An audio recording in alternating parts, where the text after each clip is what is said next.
Salut à toutes et à tous, c'est Cam. On se retrouve aujourd'hui pour la tier list lecture du mois d'août. Il y a quand même eu quelques achats au mois d'août, je pensais pas en faire beaucoup, mais il y en a eu pas mal si vous avez vu la vidéo précédente. Et donc on va débattre pour voir quelle note je donne à quel manga. C'est parti.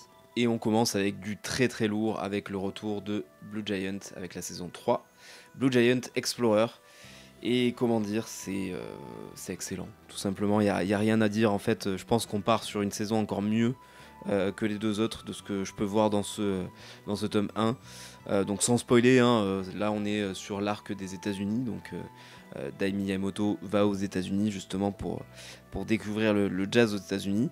Et on sent que ça va être un arc exceptionnel. Franchement, dès le premier tome, on le sait. Bon, les dessins, c'est toujours aussi exceptionnel, mais l'ambiance, en fait, la découverte de ce nouveau monde, en fait, pour lui, c'est juste incroyable. Et j'ai hâte d'avoir la suite, j'ai hâte de lire tous les tomes de tout cet arc, en fait, et de découvrir tout ça, en fait. Voilà. C'est exceptionnel, il n'y a pas d'autre mot. Donc forcément, vous vous en doutez, c'est un 19 sur 20 pour Blue Giant Explorer. Je pense que la suite, ça sera que des 19 hein, si ça reste sur ce ton-là. Voilà, il n'y a pas d'autre choix quoi. On continue dans l'ordre alphabétique avec Boko Stratège, le tome 3 de chez Vega Dupuis. J'aime toujours autant cette série. Ce tome était vraiment très cool. J'ai beaucoup aimé en fait l'importance qu'a Kerry. Tout le monde s'en rend compte hein, en fait à quel point il est important, il le savait aussi dans les tomes d'avant, mais dans celui-ci il s'en rend encore plus compte, je vais pas spoiler pourquoi. Et non, ouais, vraiment un très très bon tome. C'est une série que j'apprécie de plus en plus, je pense. Plus ça va, plus c'est mieux. Et voilà, une très très bonne série que je vous recommande chaudement parce que si vous aimez Kingdom, forcément vous avez dû en entendre parler. On est à peu près à la même époque, avec la guerre entre les 7 royaumes, justement, Qin, Zhao, etc. Et là, on va retrouver ce personnage qui est à cette époque-là, et qui est un stratège, comme le dit le titre. Et voilà, ces aventures sont vraiment très sympas. Les dessins, c'est du old school, mais on s'y habitue vraiment. Et voilà, franchement, le développement de l'histoire présage que du bon pour la suite. Donc vraiment hâte, encore une fois, d'avoir la suite. Et Boko Stratège, je vais lui mettre un 16 sur 20 ce mois-ci pour le tome 3. Chasse aux cadavres de chez Sakamanga ou Casterman, qui m'avait été recommandé par mon libraire. Et c'est pas forcément un achat que je comptais faire à la base, mais je suis très très content de l'avoir acheté ce tome 1 puisque j'aime beaucoup l'histoire, j'aime beaucoup cette ambiance en fait. Des enfants qui vont mener une enquête en fait pour essayer de retrouver une camarade d'école qui a disparu il y a 2 ans. Et ils vont se rendre compte qu'il y a quand même pas mal de trucs qui clochent. Et c'est vraiment le suspense est à son comble. On se prête en fait au jeu de cette enquête faite par des enfants et c'est très très bien fait. Les dessins sont plutôt cool. Voilà, c'est vraiment l'ambiance à la japonaise, un thriller à la japonaise, et c'est vraiment cool de découvrir ce genre de manga. Donc vivement la suite et vivement le tome 2. Je sais pas en combien de tomes ce sera, n'hésitez pas à le dire en commentaire si vous le savez, ou si vous savez en combien de tomes c'est au Japon déjà, je sais plus. Mais j'espère en tout cas que le rythme de sortie sera assez soutenu, puisque pour les thrillers on sait que des thrillers qui sortent lentement, on perd forcément un petit peu d'infos, on perd un peu le fil de l'histoire. Donc j'espère que ça sera pas le cas pour Chasse aux cadavres, parce que j'ai vraiment beaucoup aimé ce tome là, et je pense que je vais lui mettre un bon 17 sur 20 à Chasse aux cadavres, puisque c'est vraiment encourageant pour la suite. Bon, vous allez voir, ce mois-ci il y a quand même pas mal de bonnes notes, puisque c'était des très bons achats, et on va pas déroger à la règle avec le tome 7 de Dan Dadan. Bon, c'est toujours de mieux en mieux en fait, Dan Dadan. Je sais pas quand ça s'arrêtera, quand la croissance s'arrêtera, puisque franchement c'est en passe de monter très haut dans mon top shonen en tout cas. Et j'aime toujours autant cette ambiance un peu farfelue. Voilà, il y a un fil de l'histoire qui est un peu flou parfois, mais on s'accroche, on adore, tout simplement. On adore Dan Dadan. Et moi, à chaque fois qu'il y a un tome qui sort, il est en haut de la pile à lire. Et je le lis direct, quoi, parce que je sais que déjà ça se lit assez vite, c'est popcorn, comme dirait Authentique. Et surtout, je sais que je vais passer un bon moment, forcément. En tout cas, depuis le tome 3, pour moi, ça fait que monter. Et je sens que ça va continuer à monter, en fait. Hein, le développement des personnages nous fait nous attacher en fait à tous les personnages. Là où on était attaché à plutôt 2 personnages au début, bah là on est attaché aussi avec les personnages qui font cette aventure avec eux. Et voilà, l'auteur arrive vraiment à nous créer en fait cet attachement à tous ces personnages et c'est très très agréable.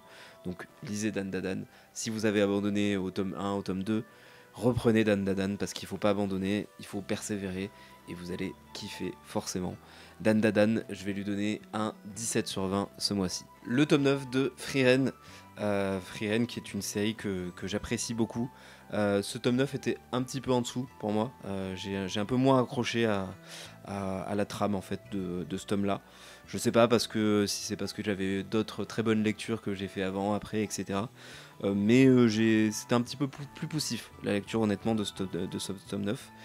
Autant j'apprécie la plupart des tomes de Frieren, autant il y a parfois où il y a des tomes un petit peu moins bien, ça arrive, il n'y a pas de souci. Ça va certainement repartir au tome 10, j'en suis plutôt persuadé. Mais ce mois-ci, je vais lui mettre un petit 14 sur 20 à ce tome 9 de Frieren parce que bon, j'aime toujours autant, hein, mais voilà, un petit peu en dessous, ça, c'est les choses qui arrivent. On l'attendait, le tome 13 de Gannibal qui vient conclure ce magnifique thriller sur le cannibalisme, comme l'indique son titre. Et voilà, on l'attendait, hein, cette conclusion, pour savoir si ça allait être bien, si ça allait pas être bien. C'était très bien. Franchement, j'en ai profité forcément pour me relire toute la série, pour bien avoir tous les éléments en tête. Et j'ai vraiment, vraiment beaucoup apprécié cette série dans son ensemble.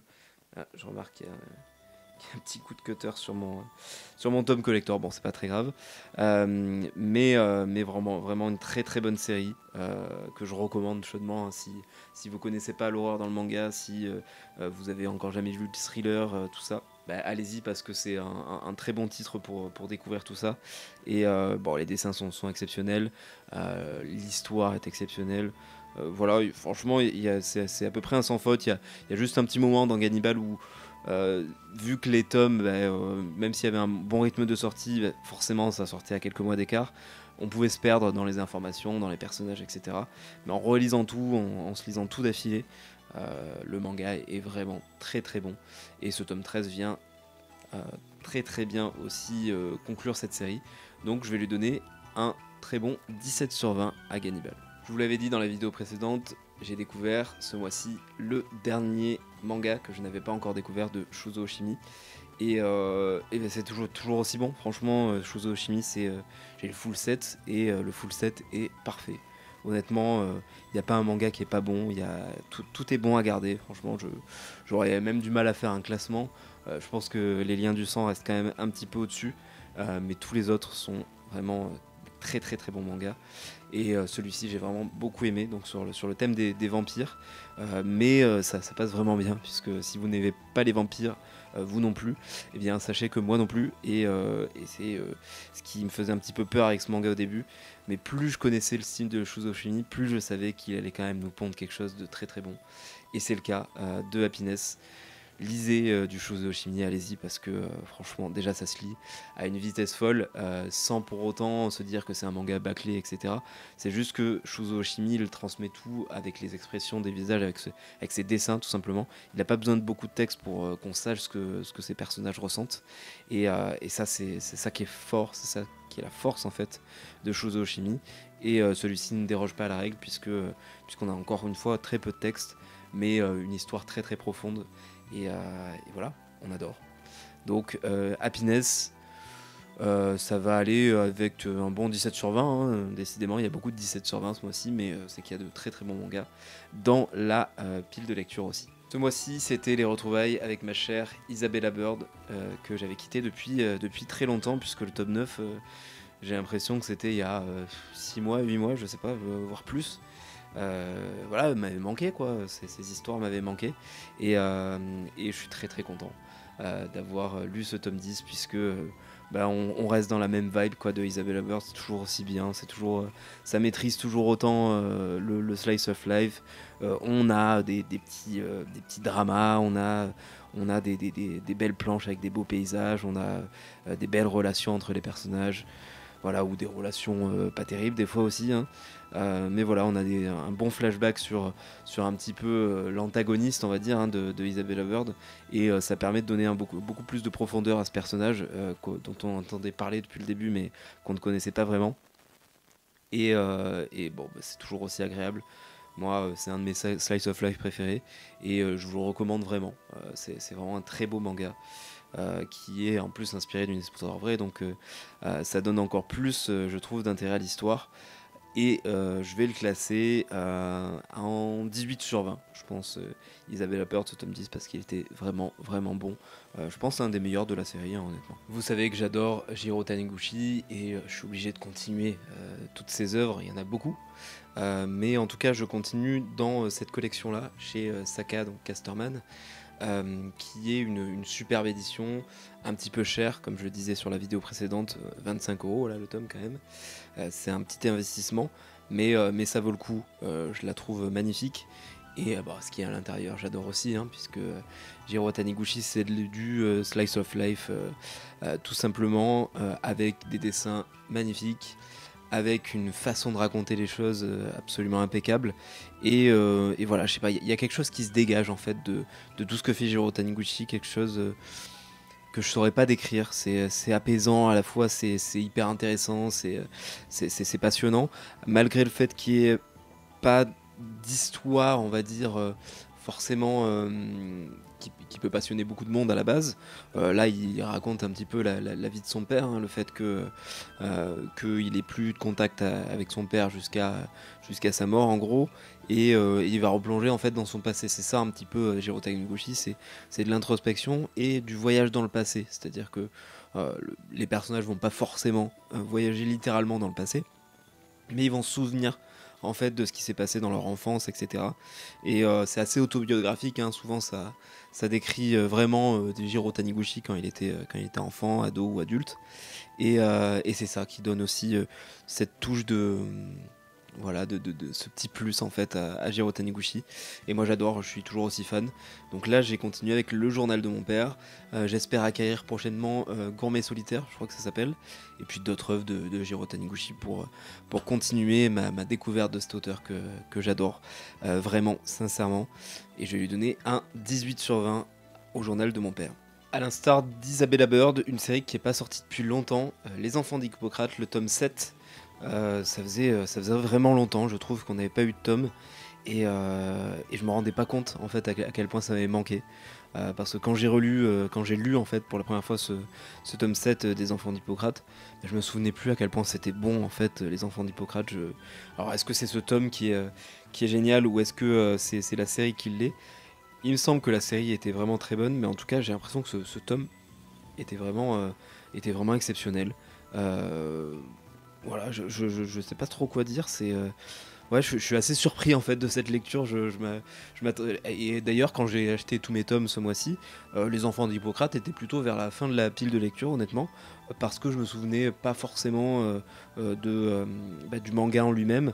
Je me souvenais que j'avais vraiment beaucoup aimé, ce personnage de Mako, et cette ambiance donc dans la clinique de son père, mais je me souvenais pas avoir aimé le manga à ce point.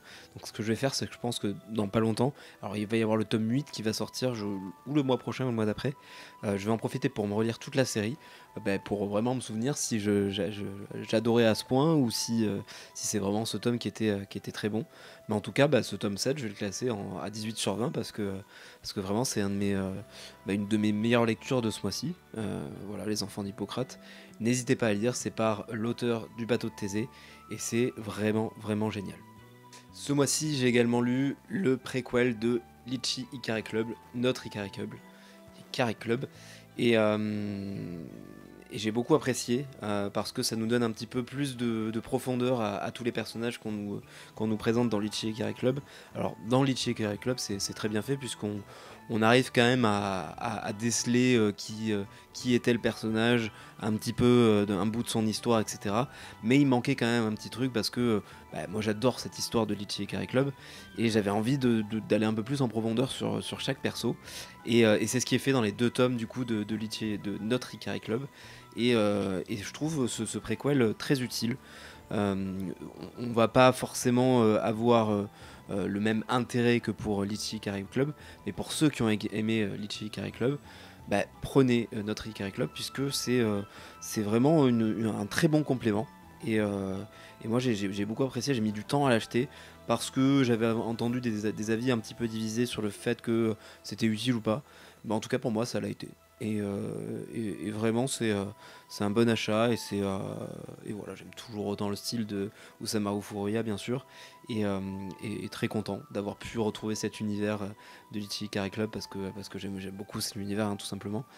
Donc notre Ikari Club, je vais le classer à 16 sur 20. Ma petite lecture bonbon du moment, Rooster Fighter chez Mangetsu. J'ai lu les tomes, j'avais lu le mois dernier le tome 1 et là j'ai lu les tomes de 2 à 5. Et voilà, c'est vraiment un manga sans prise de tête. On aime beaucoup, hein, ce coq là, Keiji, qui est totalement badass avec ce petit poussin qui l'accompagne et qui se laisse pas démonter non plus, hein, qui est assez fort. Et voilà, c'est juste parodique, c'est de la comédie, c'est du manga un peu gag manga sans avoir la forme vraiment du gag manga. Et j'apprécie beaucoup. Les dessins sont très beaux. Puis comme vous le savez, j'avais eu la chance de rencontrer l'auteur, donc ça donne aussi un petit plus au fait de lire cette série. Et voilà, je passe vraiment un bon moment à chaque tome. Je vais pas dire que c'est le manga le plus transcendant que j'ai lu, mais voilà, ces tomes de 2 à 5, ça vaut un bon petit 14 sur 20, voire 15 sur 20. Mais voilà, je vais quand même le classer à 14 sur 20 parce que je vais pas dire que ça casse 3 pattes à un canard non plus, même si on parle de coq. Mais voilà, ce 14 sur 20, je pense que c'est quand même une bonne note et ça définit bien Roster Fighter. Et puis allez, 15 sur 20 parce que c'était quand même mieux. J'ai préféré ma lecture à la lecture du tome 9 de Freehan, donc je lui mets 15 sur 20. Une des intégrales que j'ai achetées ce mois-ci sur Vinted à Guillaume, que je salue, c'est Shigurui, du coup, chez Meian. Et donc j'ai acheté les 10 tomes, donc le dernier est sorti il n'y a pas très longtemps. Et là j'ai lu 6 tomes pour l'instant, donc il m'en reste 4 à lire. Mais vraiment un très fan de cette série. J'avais peur de pas trop aimer parce que je suis pas très manga de samouraï. Mais au final, les dessins sont oufissimes. L'histoire, on a un petit peu du mal à rentrer dedans au début parce qu'il y a des noms assez compliqués, il y a beaucoup de personnages, des personnages des fois qui se ressemblent un petit peu, et ça se passe à une autre époque, etc. Donc un petit peu du mal à rentrer dedans au tome 1, mais dès le tome 2, le tome 3, on rentre complètement dans l'histoire, on commence à se faire à qui est qui. Et même sans ça, en fait, les combats sont totalement épiques. C'est sanglant, on se retrouve un petit peu dans une ambiance à la Kill Bill avec du sang partout, avec des bras découpés, etc. C'est vraiment pas mal, alors vraiment pour public averti parce que c'est assez gore, mais ça vaut vraiment le coup de le lire. Je trouve que c'est vraiment un très bon manga et j'ai hâte de découvrir les 4 tomes que j'ai pas encore lus du coup. Et qui sont sur ma table de nuit, donc ça devrait pas tarder à être lu, surtout qu'il y a des tomes où il n'y a pas énormément de texte, donc ça se lit assez vite, mais ça s'apprécie surtout, ça s'apprécie au niveau du style, c'est exceptionnel. Donc Shigurui, je vais le noter avec un bon 17 sur 20. Le meilleur pour la fin, Space Brothers, tome 42, qui va bientôt conclure la série. Ce tome était empli de bienveillance, de beaux messages, voilà, il fait du bien, quoi, il fait chaud au cœur. Space Brothers, c'est vraiment une aventure qu'il faut vivre. Je sais que le manga est pas forcément très populaire en France, mais il faut vivre cette expérience. Certes, on se dit que les couvertures sont pas super attrayantes des fois, si on n'aime pas l'espace, pourquoi lire Space Brothers? Non, en fait, que vous aimiez ou pas l'espace, que vous aimiez ou pas les slice of life, que vous aimiez ou pas les couvertures, c'est pas ça qui est important, c'est les messages qui sont transmis dans Space Brothers, c'est l'ambiance qui est véhiculée par Space Brothers, c'est cette relation entre deux frères, c'est voilà, toute cette bienveillance, toute cette bonne humeur, toutes toutes ces aventures que nous font vivre tous ces personnages, et ça va être très dur de se séparer de ces personnages quand le manga va s'arrêter, parce que voilà, quand on a des émotions comme ça qui passent en un seul tome, c'est juste exceptionnel. J'avais dit que je mettais pas de 20 sur 20, donc de toute façon il n'y a même pas la case 20 sur 20, mais Space Brothers ça vaut presque un 20 sur 20, honnêtement. Voilà, c'est tout ce que je veux dans un slice of life, c'est tout ce que je veux dans un manga, tout simplement. C'est incroyable. Donc Space Brothers, vous l'aurez compris, c'est un très gros 19 sur 20. Et c'est de la fin de cette vidéo tier list lecture du mois d'août. Merci à toutes et à tous de m'avoir suivi. N'hésitez pas à vous abonner, à mettre un commentaire, à mettre un like sur la vidéo. Aussi, j'ai mon code Rakuten, j'en parle jamais, j'oublie à chaque fois, qui est dans la description. N'hésitez pas, ça vous fait 10 € et de cadeaux, et ça m'offre aussi 10 € pour me permettre d'acheter des mangas, donc n'hésitez pas. Merci encore d'avoir suivi cette vidéo. On se retrouve la semaine prochaine avec une autre vidéo. En attendant, prenez soin de vous et à la prochaine. Salut!